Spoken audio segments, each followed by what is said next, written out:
우선 이 시간에는 랄프 그린슨의 작업동맹에 대한 논문을 여러분들이 같이 공부하게 되는데, 우선 이분이 그린슨이 주장하는 작업동맹 워킹 얼라이언스에 관해서 이분은 워킹 얼라이언스가 중요하다고 생각하고 워킹 얼라이언스의 개념을 주창하는 분 중에 대표적인 분 중에 하나입니다. 아마 여러분들이 같이 공부했던 제첼 같은 분은 치료동맹이라는 용어를 썼던 것으로 기억이 돼요. 그래서 테라피틱 얼라이언스라는 용어를 사용했는데, 여기서 그린스는 같은 의미로 워킹 얼라이언스라는 용어를 쓰고 있어요. 그래서 이분은 워킹 얼라이언스라는 개념을 실제 임상에서 굉장히 중요하다고 보고, 워킹 얼라이언스하고 트랜스퍼런스 뉴로시스 이 두 가지로 임상 상황에서 분석가와 피분석가 사이에 트랜스퍼런스가 일어나는데, 그 트랜스퍼런스를 둘로 나누어서 하나는 워킹 얼라이언스, 하나는 트랜스퍼런스 뉴로시스라고 구별을 하고 있다고 우선 이해하시고, 그럼 워킹 얼라이언스가 만들어지는데 기여하는 것은 어떤 것들인가? 그 워킹 얼라이언스가 어떻게 하면 만들어지는가? 나중에 우리 공부하겠지만 워킹 얼라이언스라는 개념 자체를 부인하는 많은 또 학자들이 있으니까 모든 분들이 이 워킹 얼라이언스를 선호하는 건 아니지만, 여기서 그린슨처럼 워킹 얼라이언스 개념을 가지고 임상을 하려고 하시는 분들에게는 워킹 얼라이언스가 어떻게 만들어지는가, 어떤 요인들이 워킹 얼라이언스를 만드는 데 도움이 되는 것인가를 아는 것은 굉장히 중요한 것으로 보여요. 그래서 그 부분을 제가 여러분과 좀 나누겠습니다. 먼저 환자 쪽에서 워킹 얼라이언스에 기여하는 부분이 있습니다. 워킹 얼라이언스가 이루어진다고 하면 전이가 일어난다고 하는, 여기 이고 사이칼리 쪽에서 전이라는 것은 나르시스틱 전이가 아닌 아브젝트 트랜스퍼런스를 얘기하기 때문에 대상관계 능력이 있어야 된다. 대상관계 능력이 있어야 된다니, 오브젝트 리레이션스가 아이가 성장해서 성숙하는 과정에서는 처음에는 자기 혼자 있던 세계에서 어머니와의 어떤 심바이오틱한 공생적인 관계를 경험하는 상당한 기간이 필요하죠. 그리고 분리 개발화가 돼서 대상과 내가 다른 상태, 각각 다르다는 전제에서 그 대상, 다른 대상과의 관계를 맺을 수 있을 때 대상 관계의 능력이 있다고 얘기를 하는 거죠. 그래서 이런 대상 관계를 이룰 수 있을 만큼 성숙한 이고가 있어야 된다. 그런 성숙한 이고가 있는 분이 이런 워킹 얼라이언스를 할 수 있다는 얘기죠. 그래서 치료하는 학파에 따라서는 프리에더퍼런 환자를 보기는 하지만 현대정신분석에서 아직 뉴라틱한 레벨에 가지 못한 초기 환자들을 보지만, 초기 환자들은 워킹 얼라이언스를 할 능력이 없다는 것을 전제로 하고 있어요. 그래서 워킹 얼라이언스를 이룰 만큼 이고가 성장할 때까지는 워킹 얼라이언스가 없는 상태에서 치료를 한다. 이게 프리에더폴 환자를 보는 현대정신분석의 입장입니다. 그렇지만 이게 꼭 온전하게 워킹 얼라이언스가 있다 없다라고 볼 부분이 아니라 정도 문제로 어느 정도 협조가 점점 잘한다 하고 이해한다면 너무 이분법으로 생각할 건 아니라고 생각할 수도 있겠죠. 분석과의 관계, 치료 관계라고 하는 것도 대상 관계이기 때문에 사람들과 관계를 맺을 수 있는 것, 그래서 독립된 인격자로서의 대상들과, 그리고 독립된 인격으로서 내 셀프, 내 이고가 건강한 어느 정도 분리된 독립된 이고 상태 셀프 상태를 가진 사람만이 작업동맹을 할 수 있다고 하는 부분에서 환자가 컨트리뷰션 하는 부분이 굉장히 크죠. 그런데 왜 환자가 트랜스퍼런스가 전이를 형성할 것인가? 전이의 형성을 본다면 여기에는 과거의 삶 속에서 특히 초기의 생애 속에서 instinctual dissatisfaction이라 역동적인 불만족, 채워지지 않았던 결핍이 있었다는 얘기죠. 자기의 욕동이 만족되지 않은 결핍의 상태로부터 오는 반응이란 얘기. 그래서 과거에 욕동이 채워지지 않았기 때문에 과거의 니드가 채워지지 않아서 그것을 다시 계속해서 이 욕동을 방출할 수 있는 기회를 계속 찾게 된다는 얘기죠. 이런 과거에 불만족된, 과거에 충분히 디스차지하지 못한 어떤 충분히 방출하지 못한 이런 본능적인 충동들이 남아있기 때문에 이걸 방출할 대상을 찾고 있어서 우선 치료 관계에서는 가까운 대상이 치료자이기 때문에 치료자에게서 대해서 이드의 내용물이 움직인다는 거죠. 그래서 여기 특히 리비도나 어그레션의 대상이 된다는 얘기죠. 그래서 과거의 결핍에서부터 이러한 트랜스퍼런스 욕구가 생겨난다. 이렇게 이해하면 좋겠어요. 그런데 환자가 이런 상태에 있다고 해서 바로 워킹 얼라이언스가 이루어지지 않는데 또 하나 기여하는 부분은 분석 상황 자체가 트랜스퍼런스 그 중에 워킹 얼라이언스를 가능하게 해주는 요인들이 있다는 부분입니다. 여러 가지 요인들은 이게 꼭 제한된 게 아니라 여러 가지로 망라할 수 있게 사람마다 다르게 이야기할 수 있겠죠. 하지만 우선 하이 프리퀀스 비지트란 방문을 빈번하게 하는데 전통적인 정신분석에서는 주 4회, 5회 이렇게 일주일 내내 분석을 하는 것을 전제로 하고 있다는 걸 이해하십시오. 그래서 집중적으로 자주 만나기 때문에 여기서 인간관계가 굉장히 밀접하게 일어나죠. 아주 클로즈니스가 생겨나면서 여기 전이정서가 발생하기 쉬운 관계에 있게 되죠. 그렇지만 현대정신분석에서 돌보는 프리에드퍼런 환자들은 주 3회를 만나는 것 자체가 본인에게 도움이 안 될 수도 있어요. 경우에 따라서는. 왜냐하면 너무 많은 자극이 있을 때는 내담자가 이걸 견뎌낼 수 없는 가능성도 있기 때문에 내담자의 상태에 따라서 우리가 만날 수 있는 횟수도 제한이 되죠. 그래서 주 3회, 4회, 5회를 할 수 없다는 것을 생각을 하면 우리가 프리에드퍼런 환자들이 워킹 얼라이언스가 안 일어나는 것하고 서로 맥이 이어지죠.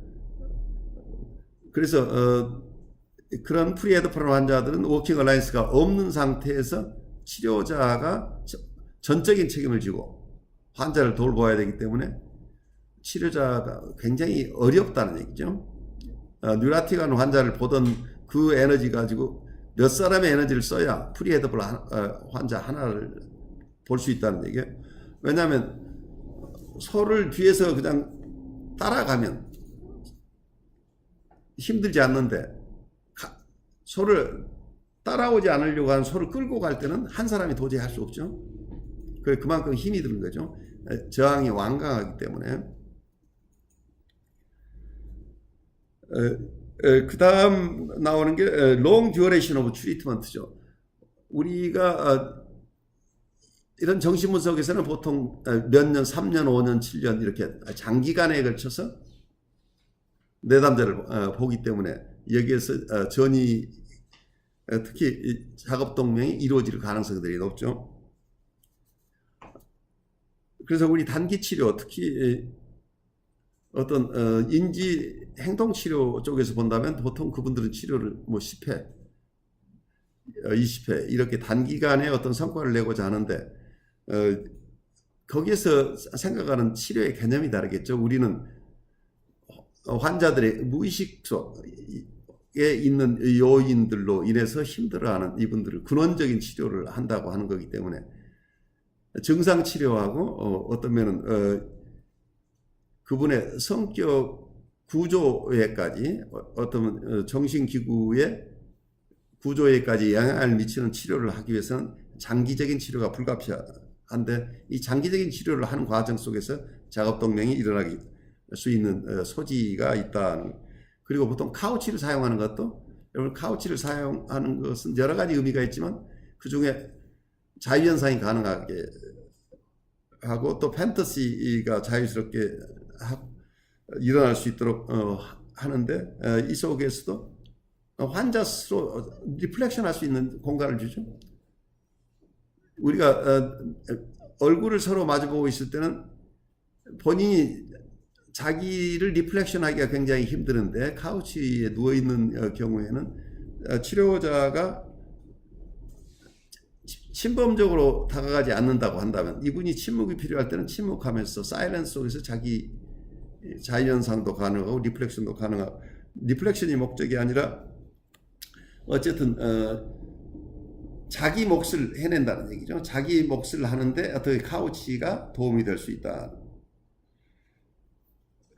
환자가 치료자와 함께 어떤 통찰을 함께 자기 스스로를 이해하고자 하는 노력이에요. 여기서 워킹 얼라이언스라고 하는 것은 우리가 분석에서 환자를 돌보는 것은 대부분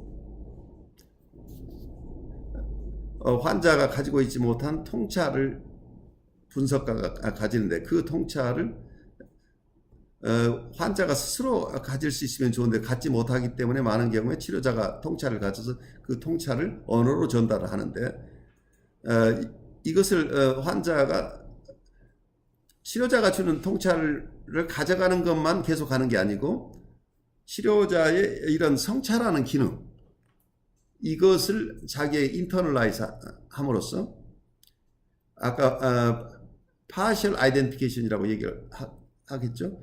동일시에서 환자의 분석하는 어떤 이고를 자기도 가져와서 본인 스스로 셀프 애널리시스를 하는 거죠. 그래서 관찰하는 자, observing 이고의 폭이 넓어진다는 얘기죠. 그러면서 작업동맹이 이런 것에서 일어날 수 있다는 얘기죠. 그래서 카우치를 사용하는 사일런스라는 여러분들이 어떤 분들에게 보통 정신분석이나 상담을 할 때 이 상담이라는 말이 잘못 이해되는 거예요. 서로 상자 말씀 남자로 착각을 하는 거예요. 그래서 서로 말하는 거다 뭐 이렇게 생각을 하는데 우리가 보통 이 상담 톡 테라피로서의 상담 상담 치료에서 상담은 이때 말하는 것은 톡하는 것은 분석가가 톡하는 걸 중점이 있는 게 아니고 피분석가 스스로 얘기함으로써 치료가 이루어진다고 하는 거예요. 분석가가 개입할 수 있는 권한은 정신분석적인 측면에서는 우리가 어떤 토픽을 선점하거나 환자에게 질문을 우리 호기심에 따라서 하는 것이 아니고 일반적으로는 치료 세팅에서 환자가 저항하고 있어서 미닝풀한 커뮤니케이션 그래서 어떤 면은 전향 프로그레시브한 커뮤니케이션이 일어나지 않고 계속 답보 상태에 있거나 전혀 무의미한 것에 쳇바퀴도 돌고 있고 자기의 정서나 자기의 생각이나 자기의 판타지가 드러나는 것을 계속 저항하고 있는 상황에서 여기에 인터벤션을 하는 것은 가능한데 우리가 그리고 환자의 얘기를 충분히 들어서 어떤 통찰이 있을 때 그 통찰을 전달하는 해석을 하거나 하는 것은 그런 개입이라는 의미에서 우리도 말을 치료 상담자도 언어를 통해서 대화를 하지만 그 대화의 주인은 내담자라고 하는 부분, 그런 부분에서 분석가가 상담자가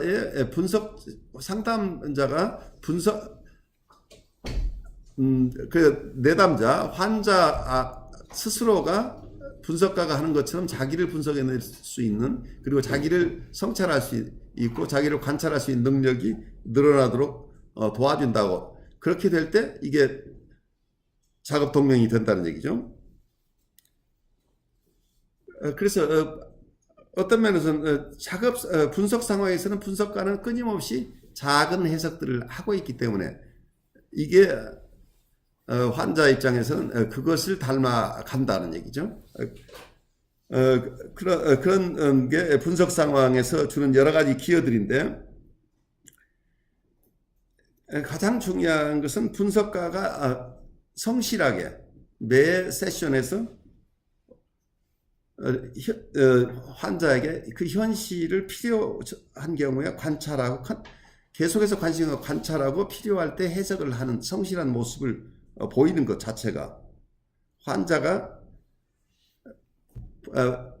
분석가의 이러한 성실하게 분석하는 모습을 동일시함으로써, 부분적으로 동일시하게 돼서 자기 스스로 분석을 해나간다 하는 이 메커니즘입니다. 그래서 어쩌면 우리가 마들링을 하고 있는 거죠. 분석가의 실제 분석 작업을 환자가 자기 안으로 내면화함으로써, 동일시함으로써 작업 동맹이 이루어진다. 그래서 분석가의 성실함이 우선 중요하겠죠. 그리고 노월드라는 분은 이런 얘기를 했어요. 분석가가 환자의 어떤 발달의 가능성, 환자가 가진 휴먼 포텐셜이죠. 환자가 가지고 있는 내재적인 가능성에 대해서 항상 관심을 가져줘야 됩니다. 이 사람이 할 수 있는 것이 무엇인지, 어떤 잠재력을 가지고 있는, 이런 관심을 계속해서 환자 내에 있는 포텐셜을 본다는 건, 이건 굉장히 중요한 부분이죠. 여러분들이 환자의 힘든 부분, 환자의 컴플렉만 보지 말고 환자한테가 가지고 있는 포텐셜을 보라는, 이건 어쩌면 휴머니스틱 사이코 애널리시스 쪽에서 어떤 로월드가 배워온 걸 가능성이 있죠. 로월드가 이고 사이칼리스트 중에 굉장히 중요한 분인데, 미국에서 토착적인 정신분석이 인터퍼스널 사이코 애널리시스예요. 그 인터퍼스널 사이코 애널리시스 쪽에서는 휴먼 포텐셜들을 굉장히 중요시하기 때문에 이 포텐셜을 분석가가, 내담자가 가진 포텐셜을 계속 관심 가지고 보아주고 어떨 땐 칭찬하고 격려해주고 한다면, 이거 자체가 환자가 스스로 성장하는 것, 발달을 하려고 하는 생각을 계속 가지도록 도와준다는 얘기죠. 그래서 우리가 분석가는 그냥 분석만 하는 사람이라고 얘기해요. 테크니컬하게. 우리가 어떨 때는 우리가 만족을 주는 게 분석가가 아니고 분석하는 사람이다 하는 건 맞는데, 그럼 분석만 해서 사람이 어떻게 될 거냐? 분석은 왜 하느냐? 분석을 함으로써, 통찰함으로써 이분이 성장할 수 있도록 도와줘요. 인간 성장이에요. 휴먼 그로우스가 일어나야 분석의 효과가 있는 거죠. 그래서 결국은 이분이 충분히 성장하지 못하고 있는, 정서적으로 성장하지 못하고 있는 이 부분 잠재된 성장력이 스스로 성장할 수 있도록 간접적으로 도와주는 역할을 우리가 해야 된다. 그래서 우리가 이분들이 가진 어떤 트라우마틱한 상처 부분도 어루만져야, 잘 이해해서 분석해서 이분을 도와줘야 되겠지만, 또 한편에서는 이분이 스스로도 잘 모르고 있는 잠재력이 개발할 수 있도록 도와준다고 하는 게 굉장히 중요한 역할인데, 이런 지점에서 조금 다른 견해이죠. 그것도 하나의 분석이라고 볼 수 있지만, 분석가가 환자의 발달에 동참한, 환자가 성장하고자 하는데 분석가가 성장을 도와주려고 하는 것과 환자의 자기 스스로 성장하려고 하는 게, 이게 동맹이 일어난다고 볼 수 있겠죠. 그래서 분석을 함께 한다는 얘기는 다른 말로 얘기를 하면 성장으로 이끄는 이 과업, 태스크죠. 서로 성장한다는 이 과업을 공동으로 책임을 진다. 그래서 이게 작업동맹이다. 환자가 하는 것을 치료자도 같이 책임을 분담하면서 이분이 직접적으로 성장시키는 게 아니고 간접적인 도움이지만 이분의 성장이 일어날 수 있도록 도와줘야 된다고 하는 지점에서 이것도 넓은 의미의 작업동맹이라고 얘기를 할 수 있겠죠. 그래서 크린소는 마지막에 강조하는 게 작업동맹이 환자가 이 공동 작업에 참여하고 있는지 안 하는지, 그 얘기는 무슨 얘기예요? 이분 스스로가 분석 시간에 치료자가 분석해 주는 것처럼 자기 스스로 자기 혼자 있는 시간에 자기를 분석해내고 있는가? 일상의 삶에 되돌아가서도 심리적인 이슈가 있을 때 자기 스스로 분석해내고 있는가 하는 거가 항상 점검될 필요가 있다는. 그리고 분석 시간 안에서도 이분들 스스로가 분석하는 것을 격려해 준다고 하는 점에서 공동의 관심을 갖는 것, 그래서 작업 동맹에 대해서 공동으로 관심을 갖는 것 자체가 작업 동맹을 더 강화시킨다. 그 작업 동맹이라는 개념을 가지고 있으면서 거기에 어텐션을 주는 것 자체가 작업 동맹이 더 강화되도록 도와준다고 얘기하고 있습니다. 아마 이 분석가가 또 기여하는 부분을 조금 더 스페시파이 해보자면, 아까 첫 번째는 환자가 기여하는 부분, 그 다음에 분석 상황이 기여하는 부분, 그리고 마지막에 분석가의 기여를 조금 더 구체적으로 본다면,